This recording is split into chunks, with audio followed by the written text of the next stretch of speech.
back to the Daily Grind. Thanks for checking out the channel. Make sure to hit subscribe if you're new and hit thumbs up if you're not a baby back pickle biting bitch boy, cause you know what time it is. It's full time.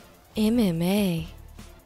What is up, full-time family? Fight night is here and the first fight is officially over. Tim Elliott just won in the second round, 1 minute and 41 seconds into the second round via Darce choke. It was an emotional fight for Tim Elliott, but just coming into the fight, before we get into that part, coming into the fight, if you don't know who Mark De La Rosa is, these guys did fight at bantamweight. They did say that Mark De La Rosa, who was undefeated coming into this fight, he was making his UFC debut. So he was undefeated, making his UFC debut, but they also said this fight was at bantamweight and Mark De La Rosa might go back down to flyweight after this fight.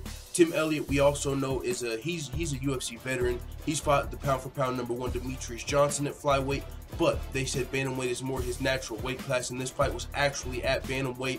Tim Elliott, I mean, just from the way the fight went, you could say was the bigger guy. He was very dominant in the grappling, as he had his way pretty much all of round one.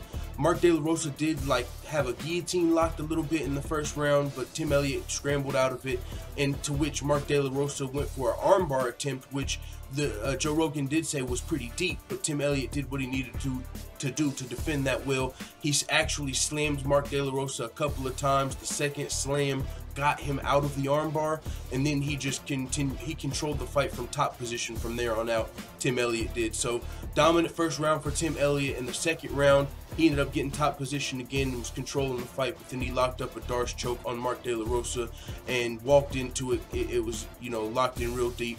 Got the tap. One interesting thing about the second round is I believe Mark De La Rosa bit Tim Elliott. It clearly didn't affect the fight, but it's like Tim Elliott shrieked out in pain, like, "Oh shit!" Like, ref, you see that shit? Reminded me of the Jason Knight Gabriel Benitez bite, Jason bite, I should say. A little reminiscent of that. But Tim Elliott actually still got the win, got the submission short after that. At the end, Joe Rogan said, "I know, you came into this with a heavy heart because his late coach Robert Follis. If you're an MMA fan, you know what happened in that situation."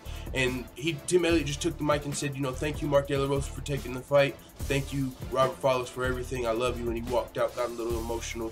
Can't blame him. He handled it like a fucking champ, and he almost was the champion, Tim Elliott. I mean, say what you want, but and Demetrius Johnson, he plays it off for a little bit, but whenever I was watching this shit as a medium core fan, that joke looked deep that Tim Elliott had on Demetrius Johnson. It was like, yo, is he about to do it? But so Tim Elliott, dope fighter, looking forward to his next fight in the UFC for sure. That was the first fight of UFC 219 on the UFC Fight Pass prelims. Watch that. Now it's the rest of the fights, man. So thanks for checking this out. It is what it is. Let the full-time family know what you time at in the comments. I'm out.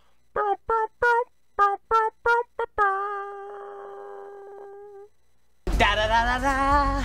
It's the motherfucking DOWG.